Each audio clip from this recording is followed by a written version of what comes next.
Un tsunami de films a touché notre humanité durant la dernière décennie. Beaucoup ont été laissés à l'abandon. Aujourd'hui, à la manière d'un guerrier, j'œuvre. Dans les vestiges des œuvres d'antan, j'œuvre à la recherche du film qui m'aurait marqué au fer rouge. Je guette et je traque. Je m'en rapproche et je me le répète. Il ne peut pas m'échapper. Le voilà. Tom Hardy, Charlize Theron, Mad Max Fury Road. Un revisionnage rapide s'impose et on en parle.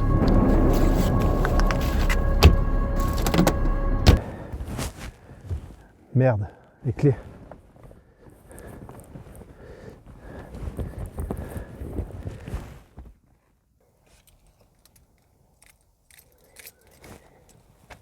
C'est quoi le projet? Je tourne une scène de fiction pour parler de Mad Max.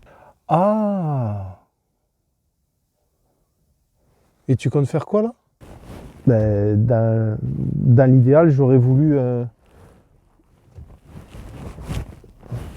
démarrage nerveux, tu vois? Non mais tu rigoles là, j'espère. T'es à 50 quand il faut être à 90. T'es à 100 quand il faut être à 130.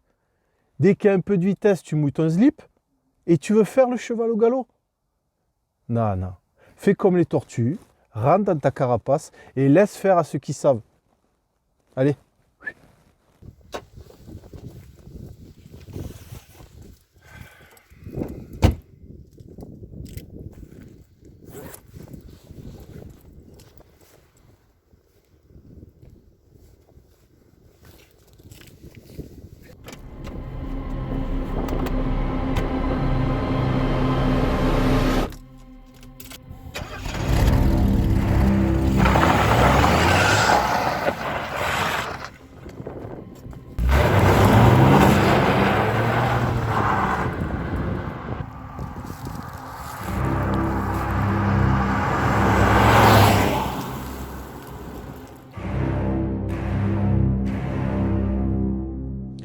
Hola, c'est Mister Audi, j'espère que tu vas bien, que vous allez bien. Je suis content de vous retrouver pour une unième vidéo. Aujourd'hui, nous allons aborder un film dont beaucoup s'accordent à le définir comme l'objet cinématographique de la décennie. Il s'agit du film de George Miller sorti en 2015, Mad Max Fury Road. Comme le cinéma, c'est 80% de subjectivité, le bilan dressé pourrait laisser circonspect certains d'entre vous. Néanmoins, c'est un film qui ne laisse pas indifférent et qui offre une vision. Mad Max Fury Road, après le générique.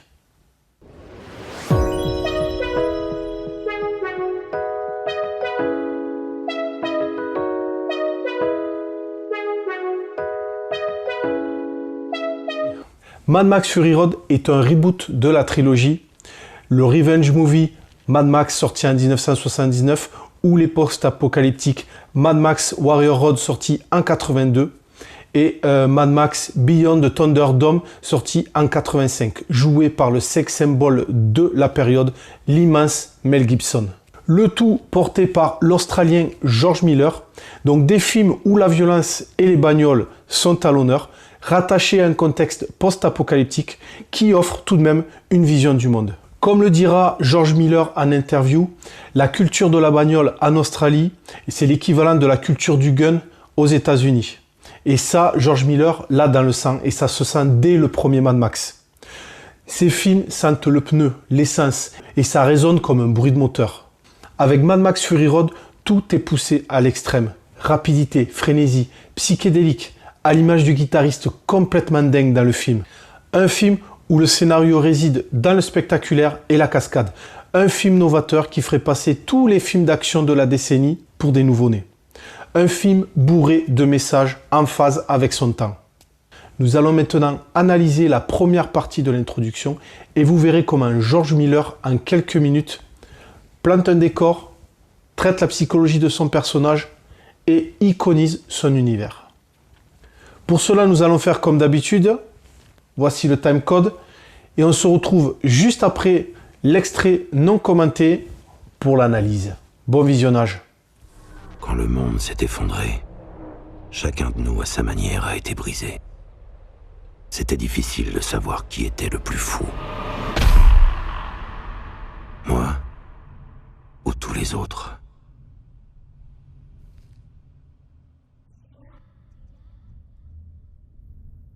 Où es-tu?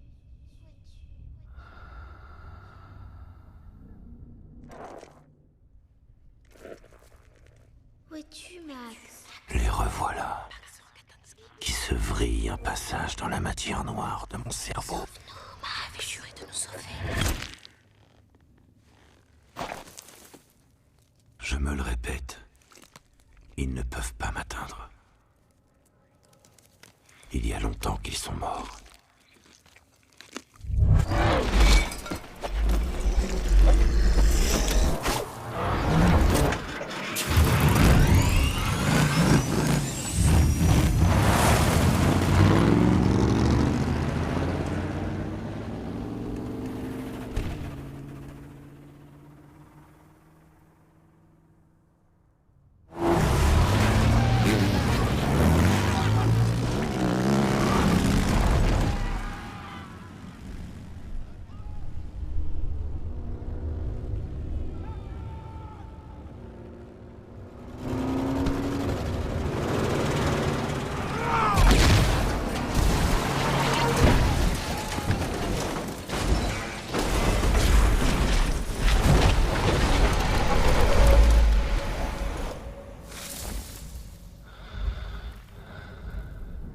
Je suis celui qui fuit les morts autant que les vivants. Traqué par les charognards. Hanté par ceux que je n'ai pas su protéger.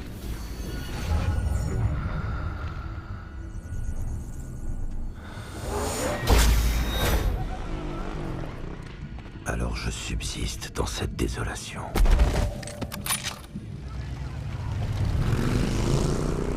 Un homme réduit à un seul instinct. Survivre.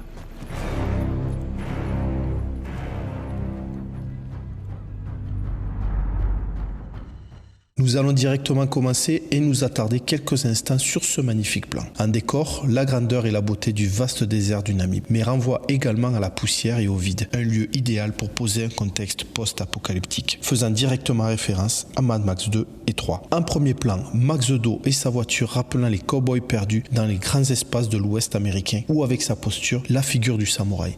Ce plan descriptif renvoie à la solitude et au mystère. Une voiture magnifiée, la fameuse et rapide Interceptor 8, à la couleur rouille, rappelant celle des polices d'écriture dans le générique de début. Bref, il suffit d'un plan pour George Miller pour décrire et iconiser la mythologie Mad Max.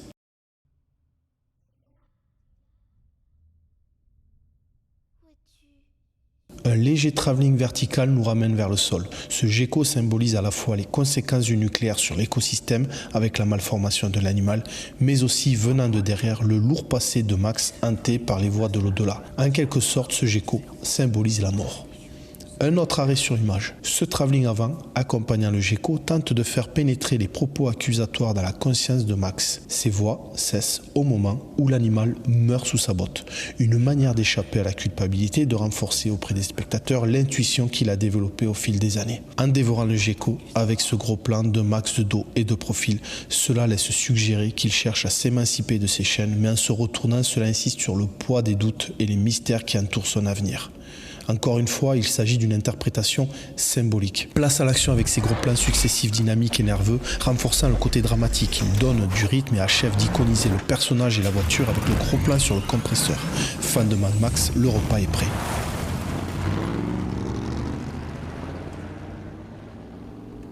Le calme avant la tempête.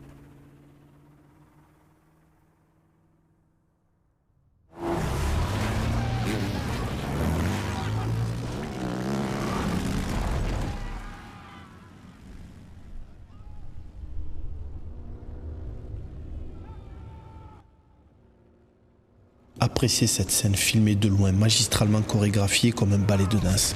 Pour les faits, il s'agit d'un élévateur posé au sol propulsant la voiture.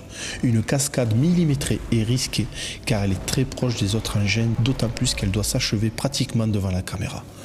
Une cascade qui donne le ton sur ce que sera le film. Des courses-poursuites, de la nervosité, je vous garantis que ça n'est rien par rapport à ce qui viendra.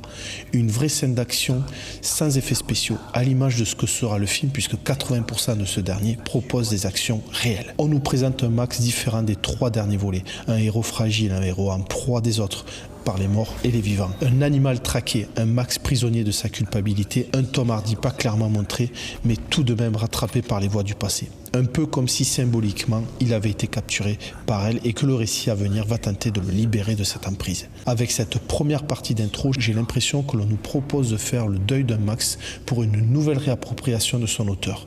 Le fond du noir, souvent utilisé pour conclure, confirme cela.